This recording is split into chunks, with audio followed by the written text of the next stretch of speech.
kalau dibandingkan dengan kabupaten yang lain, itu angka permintaan dispensasi nikahnya ada fenomena di Ponorogo itu karena anak-anak ini belum mencapai 19 tahun ya, sesuai dengan undang-undang perkawinan yang baru, akhirnya dia melakukan nikah.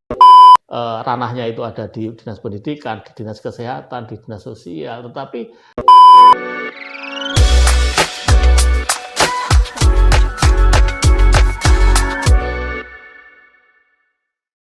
Selamat pagi sahabat podcast Dinas Sosial, jumpa lagi bersama kami dalam acara podcast Sahabat Dinas Sosial. Pada kesempatan kali ini kita sudah bersama Bapak Kepala Dinas Sosial dan P3A Kabupaten Ponorogo yang baru.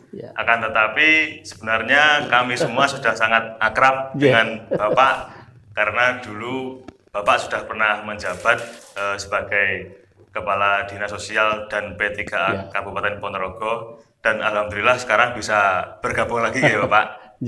Selamat pagi Bapak. Selamat pagi. Sehat nggih Bapak? Alhamdulillah. Alhamdulillah nggih. Sebenarnya kami semua ini sudah sangat rindu dengan Bapak. Alhamdulillah sekarang bisa bergabung lagi. Baik Bapak, pada kesempatan kali ini sebenarnya kita ingin membahas suatu hal yang spesifik ke berita-berita yang belakangan ini cukup menggemparkan Bapak. Bahkan sering muncul juga di sosial media, itu mungkin orang-orang dari luar daerah pun juga dapat melihat atau mengakses berita tersebut, bahwa adanya berita tentang banyaknya jumlah anak di bawah umur yang meminta dispensasi untuk menikah Bapak. Nah itu bagaimana Bapak? Apakah yang diberitakan itu memang sesuai dengan kenyataannya atau ada hal-hal yang mungkin kurang sesuai dengan kenyataannya? Itu bagaimana cerita yang sebenarnya Bapak? Terima kasih Mas. Jadi memang kita tidak menutupi data ya, karena data itu sepanjang itu valid itu pasti benar kan gitu ya. Jadi di Ponorogo sesuai dengan datanya dari Pengadilan Agama itu ada 191 anak-anak kita yang minta dispensasi nikah, dan itu hanya 176 yang dikabulkan.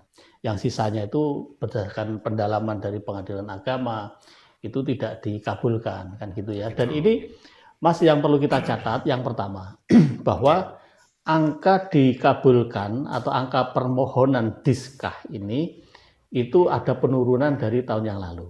Catatan pertama karena di tahun 2021 itu kan 258 kalau nggak salah ya yang minta diskah, lalu yang di tahun 2022 itu 191, artinya ada penurunan yang signifikan. Itu catatan yang pertama. Catatan yang kedua bahwa Ponorogo ini sebenarnya kalau dibandingkan dengan kabupaten yang lain itu angka permintaan dispensasi nikahnya sebenarnya tidak begitu banyak dibandingkan dengan kabupaten yang lain. Bahkan kalau kita bilang di kabupaten sekitar kita ya, ada di Trenggalek, di Pacitan dan sebagainya, itu kita masih di bawah mereka, di bawah kabupaten-kabupaten itu. Jadi kita di ranking 29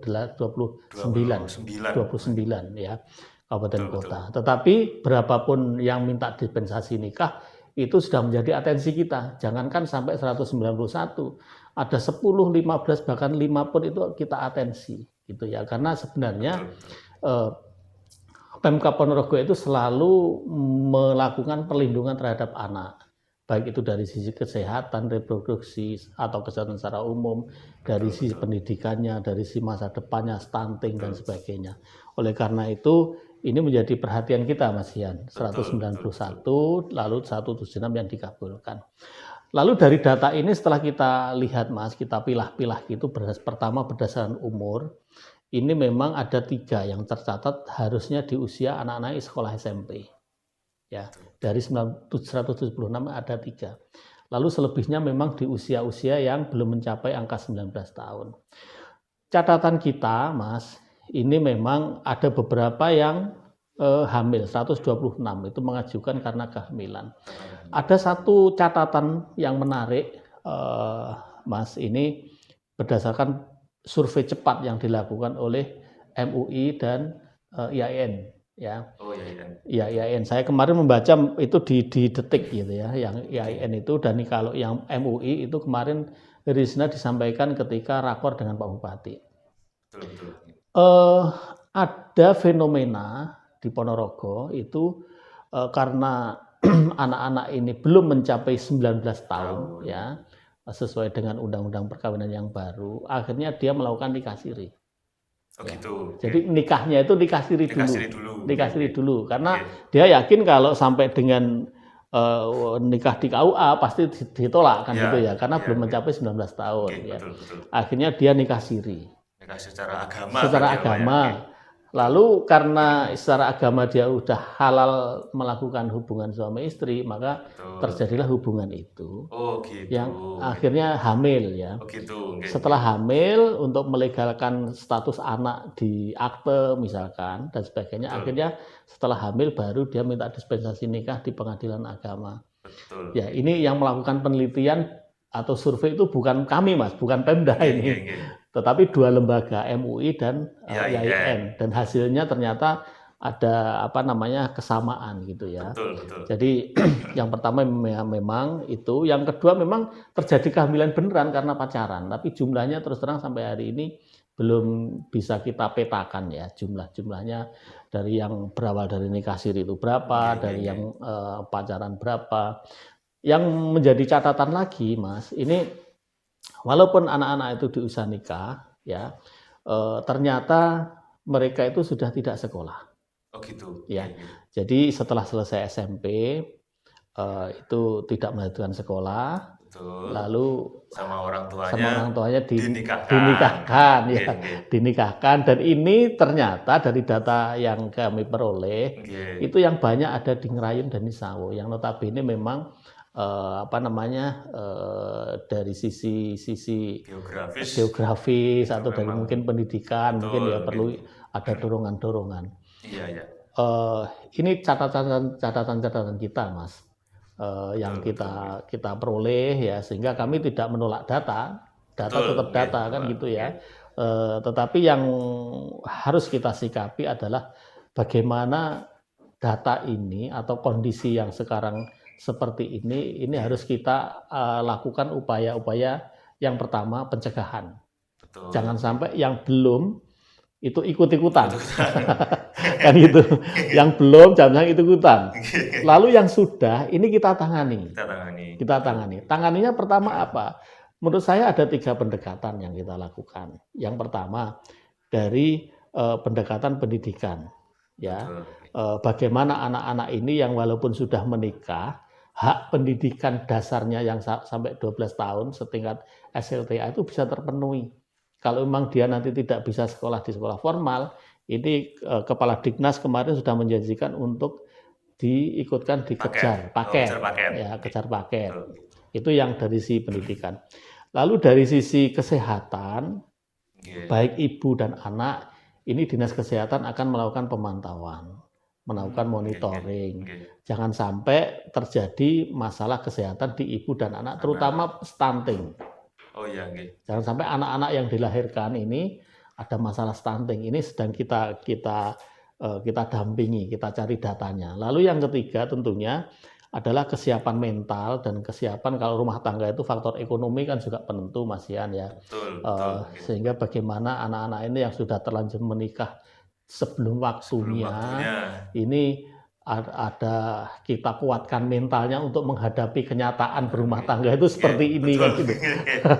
Ini kita istilahnya Pak Bupati kemarin, ayo ini kita kroyok bareng-bareng gitu ya. Walaupun ranahnya itu ada di Dinas Pendidikan, di Dinas Kesehatan, di Dinas Sosial, tetapi seluruh instansi yang kompeten itu saling mendukung.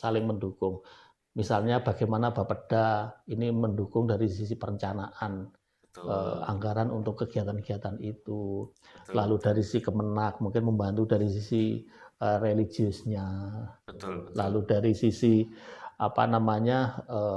KBKS nanti apa sih dengan tupoksinya dan sebagainya. Sehingga sekali lagi yang sudah terlanjur ini kita tangani dengan sebaik-baiknya, yang belum terlanjur kita lakukan upaya pencegahan melalui kampanye-kampanye. Dan ini alhamdulillah Mas, sebenarnya masalah itu pasti ada hikmah gitu ya. Betul, oke, Ya, oke. jadi kalau tidak muncul mungkin kita Betul. juga terlena Betul, Bapak. dengan Oke. data kita yang selalu katakanlah kecil dibanding Bapak. daerah Oke. lain ya. Tetapi Oke. ketika ini sudah terungkap, Oke. hikmahnya adalah bagaimana kita bisa lebih mengoptimalkan lagi upaya-upaya Betul, Pak. perlindungan Oke. terhadap anak-anak kita. Terhadap Saya kira anak, itu oke. Mas ya. Oke.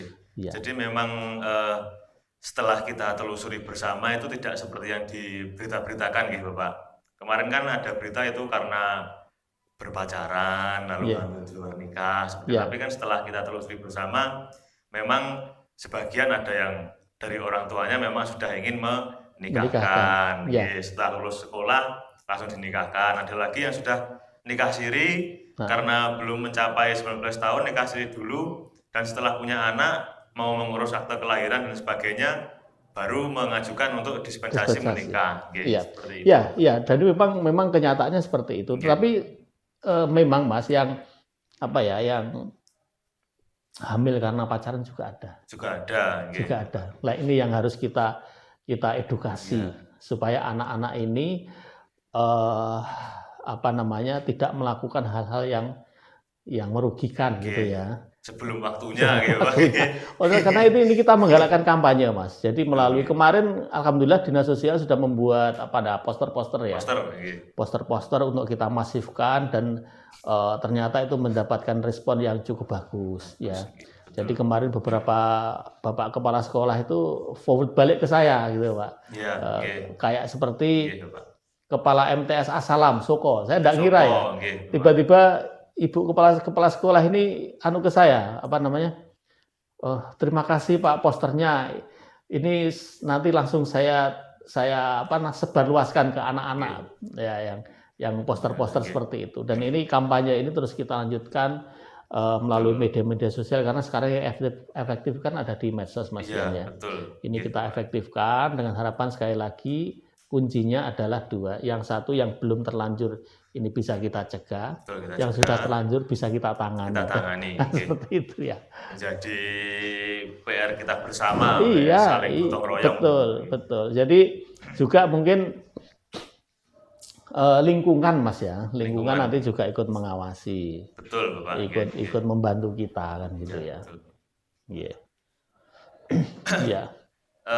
Jadi sahabat podcast, memang dari angka yang sebenarnya di daerah kita, Kabupaten Ponorogo itu menempati posisi yang sebenarnya justru agak bawah gitu Bapak, kalau dibanding dengan daerah-daerah lain. Betul. Jadi ada di urutan nomor 29. Ya, untuk jumlah angka anak di bawah umur yang meminta dispensasi untuk menikah. Jadi di atas dari daerah kita itu masih ada banyak begitu Pak. Setelah kita telusuri. Dan memang dari data tersebut itu tidak semuanya mengajukan dispensasi menikah karena hamil di luar nikah. Jadi ada banyak sekali faktor. Sebagian dari orang tuanya memang sudah dinikahkan, sebagian memang karena belum 19 tahun nikah siri dulu, setelah punya anak untuk mengurus akta kelahiran dan sebagainya baru mengajukan dispensasi menikah. Seperti itu gitu Pak. Iya, jadi yang nikah siri itu belum sampai melahirkan Mas, jadi baru hamil langsung minta dispensasi untuk nikah resmi kan gitu ya. Dan ini terima kasih ternyata MUI dan IAIN itu bergerak cepat gitu ya untuk mencari data ya. Karena kita gini Mas, ketika ini kita ada data seperti itu, ini kan kita juga harus menyelesaikan by data juga kan gitu ya. Jadi kita datanya seperti ini loh gitu ya. Lalu ada fenomena-fenomena berdasarkan data juga gitu ya. Sehingga ini kita hari ini langsung dipimpin Pak Bupati membuat action plan untuk sekali lagi dua, pencegahan dan penanganan. Iya, seperti itu Mas. Iya.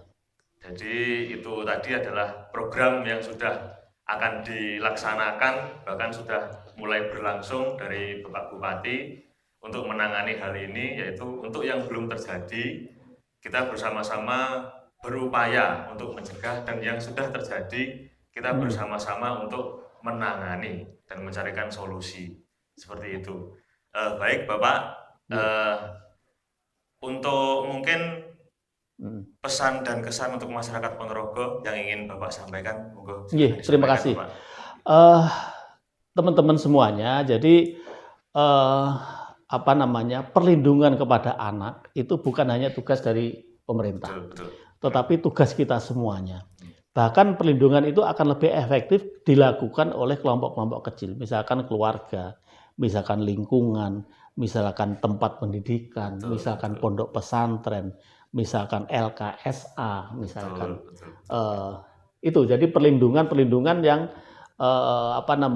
dilakukan oleh kelompok itu sangat efektif. Betul. Gitu ya. Ini kami mengajak bagaimana mulai dari keluarga, mulai dari lingkungan yang terkecil, ini bisa melakukan upaya-upaya perlindungan terhadap anak. Betul. Mulai dari perlindungan pendidikan, perlindungan terhadap kesehatan, perlindungan terhadap hak tumbuh kembang, kan gitu. Dan perlindungan yang lain khususnya yang terkait dengan pernikahan, dan ini memang perlu kami sampaikan kepada para orang tua ya, bahwa pemerintah menetapkan angka batas minimal nikah di usia 19 itu sudah melalui berbagai kajian gitu ya. Kajian dari sisi kesehatan reproduksi, misalkan kajian dari kesiapan mentalnya, kajian dari kesiapan segala macamnya gitu Mas ya. Sehingga ini harus kita ikuti, kita patuhi. Karena yang bicara menikah minimal 19 itu undang-undang gitu ya. Yang sudah itu prosesnya sangat panjang, kajiannya sangat panjang. Sehingga kita di masyarakat ini tinggal mematuhi undang-undang itu gitu ya. Itu Mas ya. Sebelum kami tutup Bapak, mungkin kita bisa menyuarakan slogan dari Dinas Sosial Ponorogo, yaitu melayani, melindungi, menyelesaikan. Ya. Baik, sahabat podcast Dinas Sosial dan P3A Kabupaten Ponorogo, demikian tadi ngobrol santai bersama Bapak Kepala Dinas Sosial dan P3A Kabupaten Ponorogo, Bapak Supriyadi, Esos MSI. Terima kasih banyak Bapak untuk kesempatannya sudah mau bergabung dengan kami. Baik sahabat podcast Dinas Sosial, demikian yang dapat kami sampaikan. Kami ucapkan banyak terima kasih. Selamat pagi. Assalamualaikum warahmatullahi wabarakatuh. Waalaikumsalam warahmatullahi wabarakatuh.